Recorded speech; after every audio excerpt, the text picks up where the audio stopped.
स्कंद पुराण। वाल्मीकि तपस्या और वाल्मीकेश्वर की महिमा। व्यास जी कहते हैं, जो मौन और ध्यान परायण होकर भक्तिपूर्वक वाल्मीकेश्वर का देव पूजन करता है वह उत्तम कवित्व और शक्ति प्राप्त करता है। भगवान वाल्मीकेश्वर कौन है और वहाँ किस प्रकार प्रकट हुए। सनत कुमार जी ने कहा, विप्र, प्राचीन काल में सुमिति नामक एक भगुवंशी ब्राह्मण थे। उन्होंने पत्नी कौशिक वंशी कन्या थी और सुमित के एक पुत्र था जिसका नाम अग्नि शर्मा रखा गया था। पिता के बार बार कहने पर वेदाभ्यास में मन नहीं लगता था। एक बार देश में बहुत दिनों तक वर्षा नहीं हुई। उस समय बहुत से लोग दक्षिण दिशा में चले गए। विप्र, सुमिति और अपने पुत्र स्त्री के साथ विदिशा वन में चले गए और वहां आश्रम बनाकर रहने लगे। वहां अग्नि शर्मा लुटेरों के साथ हो गया और अतः में जो मार्ग आता था उसे पापात्मा मारता और लूट लेता था। उसे ब्राह्मण तत्व स्मृति नहीं रही और वेद अध्ययन जाता रहा और गोत्र का ध्यान चला गया। वेद शास्त्रों की सुधि भी जाती रही और समय में तीर्थ यात्रा प्रसंग उत्तम व्रत पालन करने वाले सप्तर्षि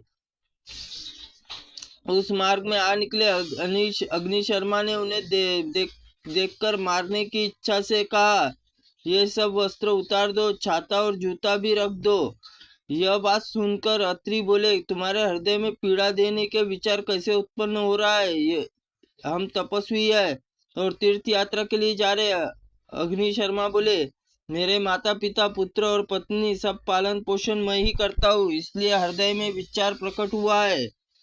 अत्रि बोले, तुम अपने पिता से जाकर पूछो तो सही, मैं आप लोगों के लिए पाप करता हूँ, यह पाप किसको लगेगा। यदि वे यह पाप करने की आज्ञा न दे तो तुम व्यर्थ प्राणी वध कर रहे हो, वध न करो। अग्नि शर्मा बोला, अब तक मैंने उन लोगों के लिए ऐसी बात नहीं पूछी, आज आप लोगों के कहने पर समझ में आई है यह बात, तो अब मैं जाकर पूछता हूँ, देखो किसका कैसा भाव है। जब तक लौट नहीं आता तब तक आप लोग यहीं रहे।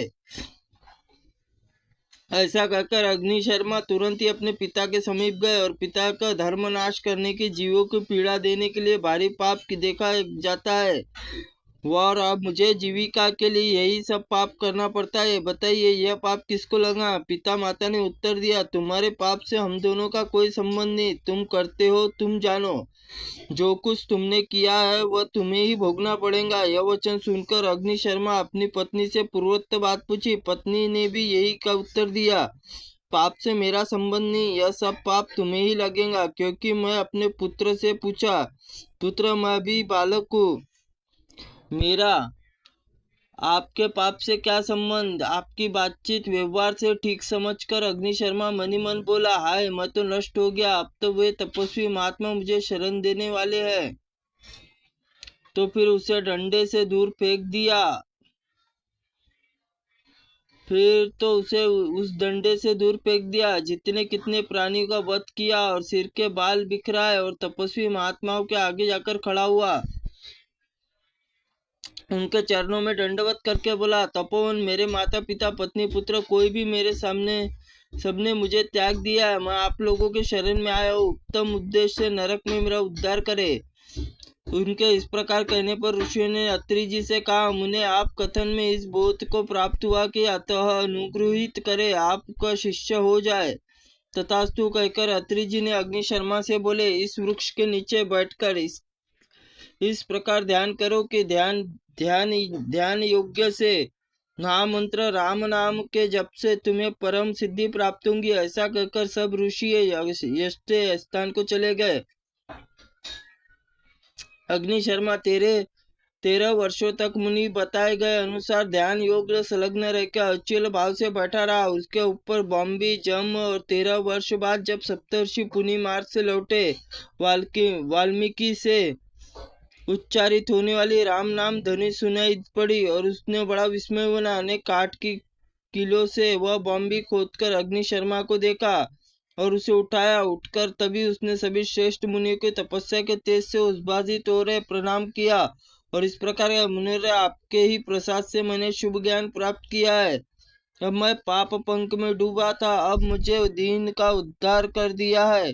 उसी की बात सुनकर धर्मात्मा सप्तऋषि बोले, वत्स, तुम एक चित्त होकर दीर्घ काल तक